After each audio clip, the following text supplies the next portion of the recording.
The question, did that happen, begs the question, what do you mean by happen?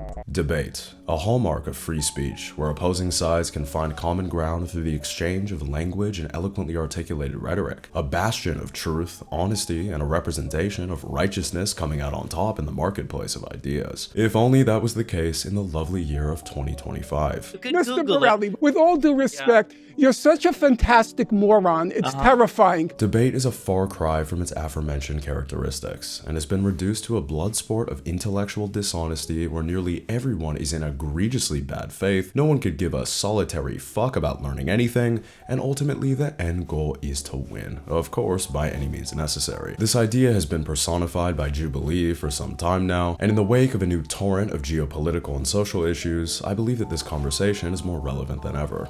Or a debate, whatever you want to call it. Shall we, my darlings?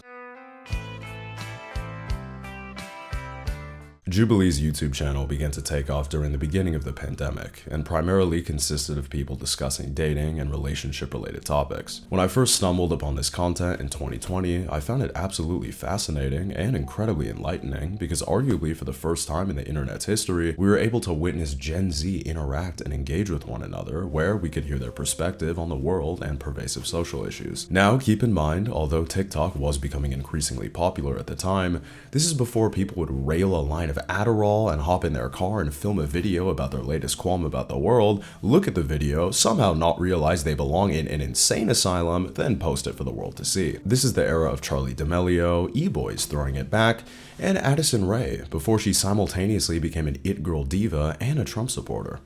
Maybe they're one and the same, just kidding. Anyway, Jubilee's original content was something that I quite looked forward to, as I was an early 20-something cynical asshole who had just returned from university who had the belief that 99.9% of people were completely lacking in epistemological fortitude and the basic ability to effectively communicate, but that's besides the point. During that period on the internet, the only Gen Z people that we really got to see were college students getting owned by facts and logic by Ben Shapiro, Steven Crowder, and Milo Yiannopoulos. What a time to be alive. Jubilee gave young people a space that lacked the hostility of a change my mind debate to voice their opinions, which boded for some relatively interesting conversations that I think was a perfect testament to where Gen Z was collectively at the time. I have felt depressed.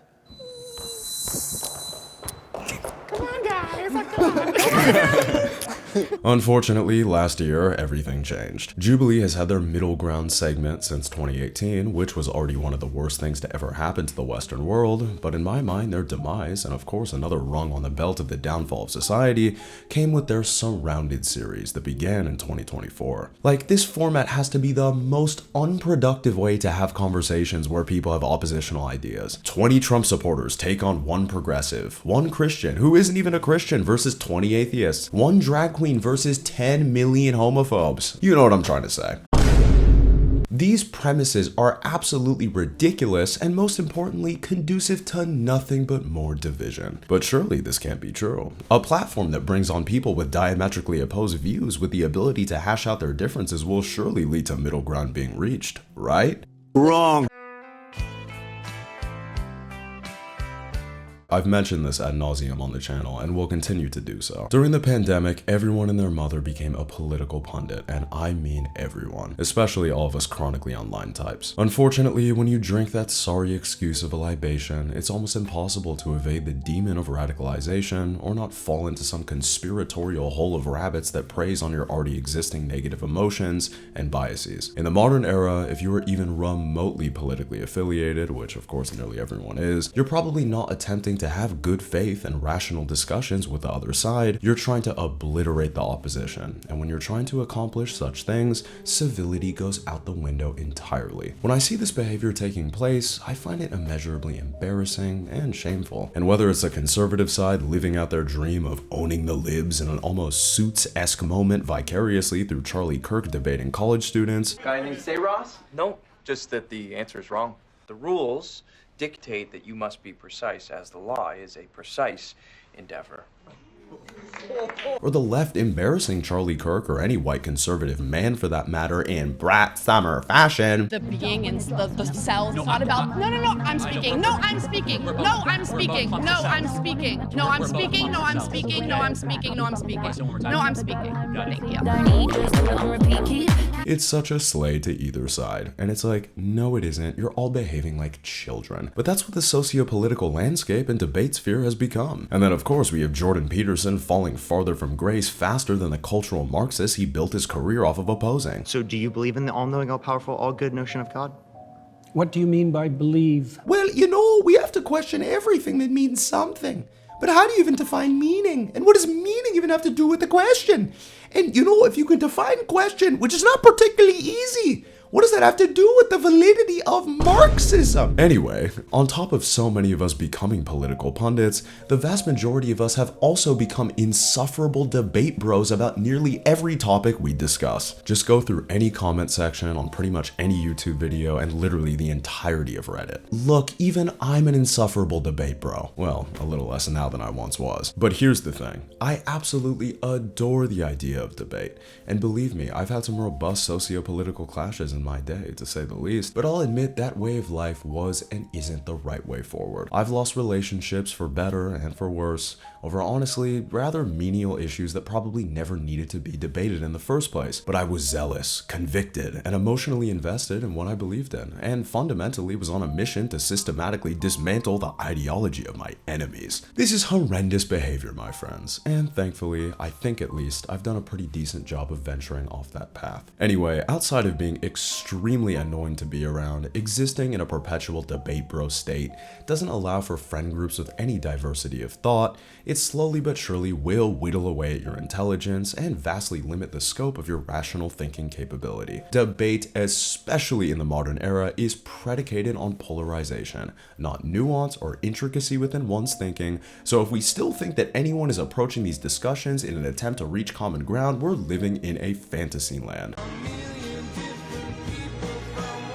One of the biggest fallacies of our generation is that people actually want solutions. Instead of solutions or positive outcomes, all anyone seems to talk about is how if the opposing side no longer existed, there would be utopia. But even worse than that, it seems that people need an oppositional force to have an identity, a calling, and a purpose. And look, I get it. I completely understand. We're all fucked up as human beings, and many of us are the embodiment of pure evil. However, with that acknowledgement, isn't the onus on us to try our best to ameliorate that evil on our own side and call out the misdeeds of the group that we're a part of? And if I had it my own way in Johnny's benevolent fascist dictatorship, we would be forced to understand that the battle we should be fighting is not one between our neighbors, friends, and family members for their differing political beliefs, but against the powers that be that are actively attempting to separate us from our loved ones and keep us divided between race, gender, and political persuasion to continue to profit off of our outrage, hatred, and misery that they themselves have created.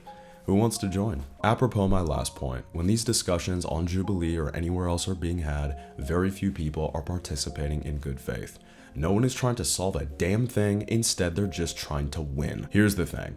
Unfortunately, winning a debate has nothing to do with presenting the truth. And of course, many people within that sphere understand this and result in doing their best to win by humiliating, chastising, or denigrating their opponents to prove their point, which even more unfortunately has proved to be incredibly effective at swaying the opinions of the masses. I wish I could be more nuanced here, but everyone on both sides of the political spectrum lead with an air of extreme condescension as they're all looking for their "you got owned" moment. Once again, no one gives a fuck about solving any of these problems they're discussing or remotely achieving some semblance of unity, because I hate to say it, without these problems, none of these people would have an identity and would be exposed as the shallow and vapid people that they really are. I'm trying my best to be empathetic, but it's pretty fucking tough to be when you're trying to step into the shoes, and ugly ones at that, of someone whose entire life is predicated on hatred and division.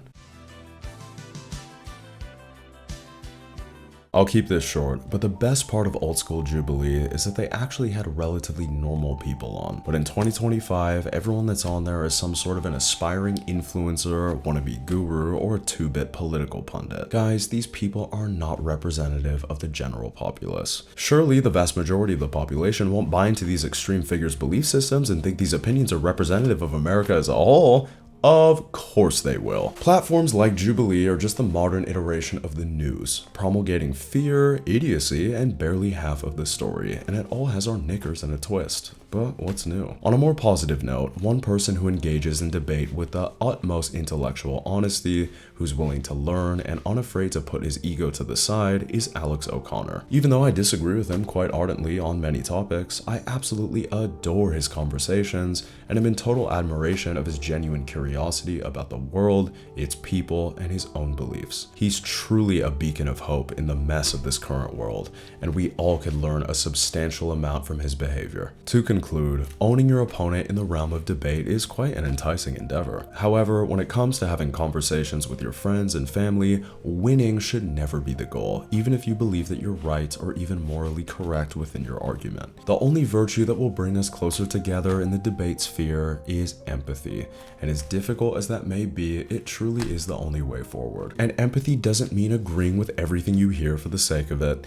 but it does mean listening to others' beliefs in good faith without any malice, political spin, or narrative you place on someone else's story. And in turn, hopefully they'll listen to yours and maybe even resonate or understand your point of view. But if that's not the case, I found that listening to Japanese jazz from the 80s and dancing to it, even though you can't dance at all, to be exorbitantly helpful.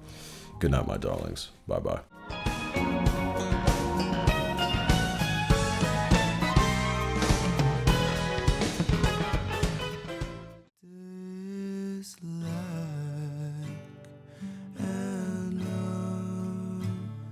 So